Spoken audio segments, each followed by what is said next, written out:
उन्होंने 370A को पास करवाया था लोकसभा में, वो इन सम वेज जो आवाज थी जम्मू कश्मीर की वो फैक्टर इन नहीं हुई थी उसमें। जो इंटरनेशनल कम्युनिटी देखती है ना, जो ऑप्टिक्स है ना, वो ये है कि 10 साल से इलेक्शंस नहीं हुए थे आजाद जम्मू कश्मीर में, लेकिन अब इलेक्शंस हुए तो तकरीबन 65%, 63 और 65% लोगों ने, वो कहते हैं, इलेक्शंस में हिस्सा लिया है। जब आप इलेक्शन में हिस्सा लेते हैं और ये इंडिया दुनिया को दिखाने की बहुत कोशिश करता है कि participation in elections is accepted. हमारे साथ मौजूद है आलमी अमूर की माहिर हुमा बकाई साहिबा। बहुत शुक्रिया आपके वक्त का। आपसे जानना चाहूंगी, मकबूजा कश्मीर के जबरी इलेक्शन में मोदी सरकार को बदतरीन शिकस्त का सामना करना पड़ा है। क्या मकबूजा कश्मीर में हिंदू तवा की पॉलिसी नाकाम होगी? आपको क्या लगता है? देखिए, 2 स्टेट इलेक्शंस हुए हैं, एक हरियाणा में और एक ऑक्यूपाइड कश्मीर में। हरियाणा में भी ख्याल किया जा रहा था, बल्कि सैटरडे तक तमाम एग्जिट पोल्स ये कह रहे थे कि बीजेपी हार जाएगी, लेकिन हरियाणा में बीजेपी ने अपनी सीट रिटेन की है और जाहिर है जम्मू कश्मीर में उन्होंने लूज की है। और देखिए, ये बिल्कुल जम्मू कश्मीर का जो हार है वो एक्सपेक्ट थी। बीजेपी ने 10 साल से वहाँ इलेक्शंस नहीं कराए थे।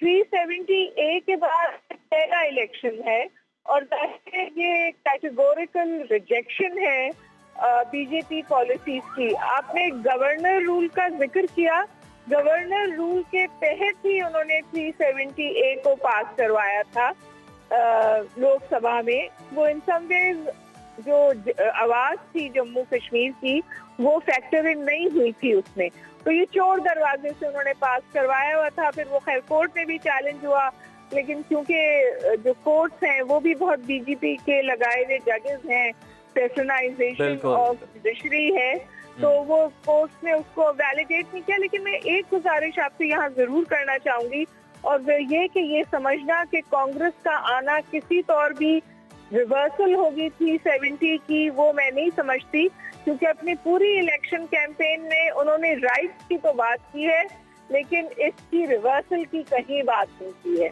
और ना वो कर सकते हैं। और अभी आप ये भी ध्यान कीजिए कि कांग्रेस जो है ना, it is making a comeback, it is inching up, तो वो कोई भी ऐसा ड्रास्टिक स्टेप नहीं ले सकती जो एक बार फिर बीजेपी को सेंटर में बहुत मजबूत कर दे।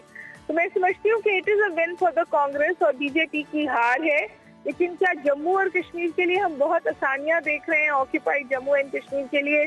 मेरा नहीं ख्याल। अच्छा, हुमा बकाई साहिबा, ये फरमाइएगा, जिस तरह से आपने कहा कि उन्होंने 370 आर्टिकल की रिवर्सल का कोई वादा नहीं किया कांग्रेस ने अपनी इलेक्शन मुहिम के दौरान, तो अब आपको क्या लगता है कि मकबूजा कश्मीर की आवाम को देने के लिए कांग्रेस के पास आखिर क्या है? देखिए, मैं आपसे जो इंटरनेशनल कम्युनिटी देखती है ना, जो ऑप्टिक्स है ना, वो ये है कि 10 साल से इलेक्शंस नहीं हुए थे आजाद जम्मू कश्मीर में, लेकिन अब इलेक्शंस हुए तो तकरीबन 65%, 63 और 65% लोगों ने, वो कहते हैं, इलेक्शंस में हिस्सा लिया है। जब आप इलेक्शन में हिस्सा लेते हैं और ये इंडिया दुनिया को दिखाने की बहुत कोशिश करता है कि participation in elections is accepted, तो उन्होंने बीजेपी को रिजेक्ट किया है, लेकिन सेंटर को रिजेक्ट नहीं किया है, क्योंकि सेंटर की रिजेक्शन का मतलब होता है इलेक्शन का बॉयकॉट, वो नहीं हुआ है।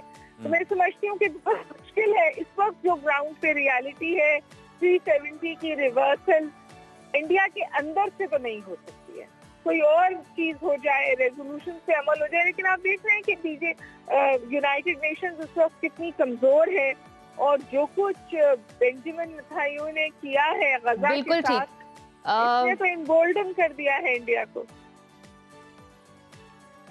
ठीक है हुमा बकाई साहिबा, आपका बहुत शुक्रिया, और आप दे रही थी